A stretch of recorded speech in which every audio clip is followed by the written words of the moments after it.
Montemayor, J.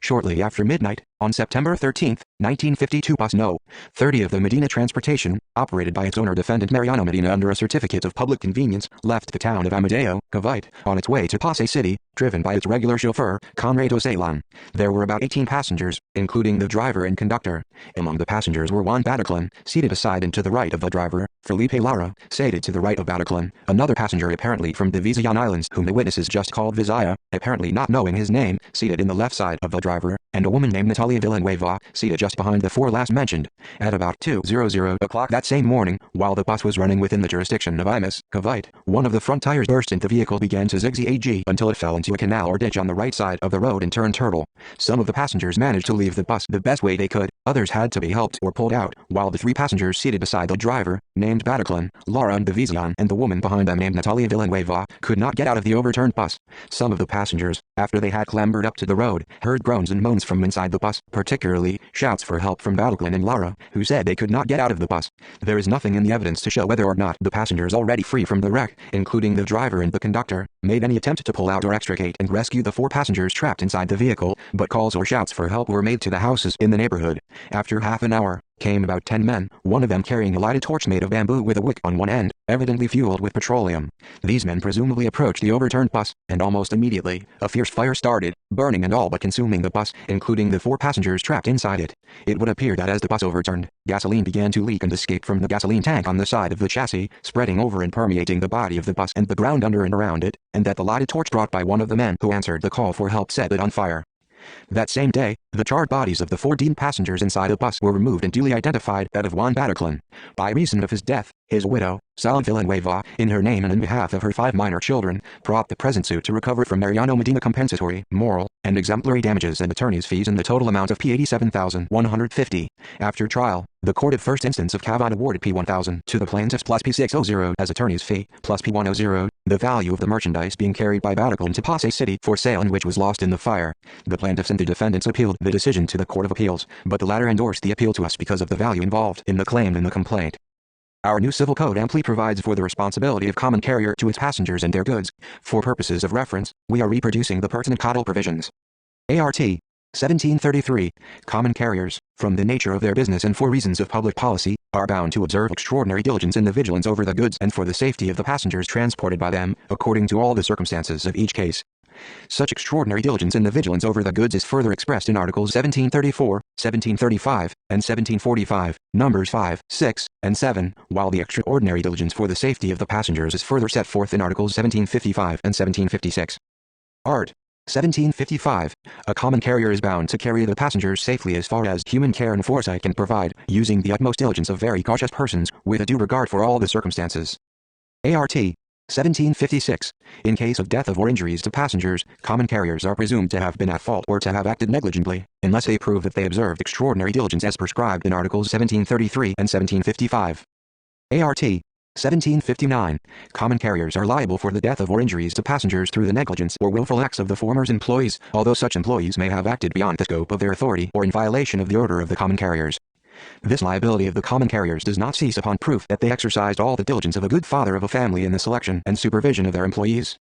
Art. 1763. A common carrier responsible for injuries suffered by a passenger on account of the willful acts or negligence of other passengers or of strangers, if the common carrier's employees through the exercise of the diligence of a good father of a family could have prevented or stopped the act or omission. We agree with the trial court that the case involves a breach of contract of transportation for hire, the Medina Transportation having undertaken to carry Bataclan safely to his destination, Pasay City. We also agree with the trial court that there was negligence on the part of the defendant, through his agent, the driver Salan. There is evidence to show that at the time of the blowout, the bus was speeding, as testified to by one of the passengers, and as shown by the fact that according to the testimony of the witnesses, including that of the defense, from the point where one of the front tires burst up to the canal where the bus overturned after zigzaging, there was a distance of about 150 meters. The chauffeur, after the blowout, must have applied the brakes in order to stop the bus, but because of the velocity at which the bus must have been running, its momentum carried it over a distance of 150 meters before it fell into the canal and turned turtle. There is no question that under the circumstances, the defendant carrier is liable. The only question is to what degree. The trial court was of the opinion that the proximate cause of the death of Bataclan was not the overturning of the bus, but rather, the fire that burned the bus, including himself and his co-passengers who were unable to leave it. That at the time the fire started, Bataclan, though he must have suffered physical injuries, perhaps serious, was still alive, and so damages were awarded, not for his death, but for the physical injuries suffered by him. We disagree. A satisfactory definition of proximate cause is found in Volume 38, pages 695-696 of American Jurisprudence, cited by plaintiffs' appellants in their brief. It is as follows. That cause, which, in natural and continuous sequence, unbroken by any efficient intervening cause, produces the injury, and without which the result would not have occurred. And more comprehensively, the proximate legal cause is that acting first and producing the injury, either immediately or by setting other events in motion, all constituting a natural and continuous chain of events, each having a close causal connection with its immediate predecessor, the final event in the chain immediately affecting the injury as a natural and probable result of the cause which first acted, under such circumstances that the person responsible for the first event should, as an ordinary prudent and intelligent person, have reasonable ground to expect at the moment of his act or default that an injury to some person might probably result therefrom. It may be that ordinarily, when a passenger bus overturns, and pins down a passenger, merely causing him physical injuries, if through some event, unexpected and extraordinary, the overturned bus is set on fire, say, by lightning, or if some highwayman after looting the vehicle sets it on fire, and the passenger is burned to death, one might still contend that the proximate cause of his death was the fire and not the overturning of the vehicle. But in the present case, under the circumstances obtaining in the same, we do not hesitate to hold that the proximate cause was the overturning of the bus, this for the reason that when the vehicle turned not only on its side but completely on its back, the leaking of the gasoline from the tank was not unnatural or unexpected, that the coming of the men with the lighted torch was in response to the call for help, made not only by the passengers, but most probably, by the driver and the conductor themselves, and that because it was dark, about 2:30 in the morning, the rescuers had to carry a light with them, and coming as they did from a rural area where lanterns and flashlights were not available, and what was more natural than that said rescuers should innocently approach the vehicle to extend the aid and effect the rescue requested from them. In other words, the coming of the men with a torch was to be expected and was a natural sequence of the overturning of the bus, the trapping of some of its passengers and the call for outside help. What is more, the burning of the bus can also in part be attributed to the negligence of the carrier, through its driver and its conductor. According to the witness, the driver and the conductor were on the road walking back and forth. They, or at least, the driver should and must have known that in the position in which the overturned bus was, gasoline could and must have leaked from the gasoline tank and soaked the area in and around the bus. This aside from the fact that gasoline when spilled, especially over a large area, can be smelt and directed even from a distance, and yet neither the driver nor the conductor would appear to have cautioned or taken steps to warn the rescuers not to bring the lighted torch too near the bus. Said negligence on the part of the agents of the carrier come under the caudal provisions above reproduced, particularly, Articles 1733, 1759 and 1763.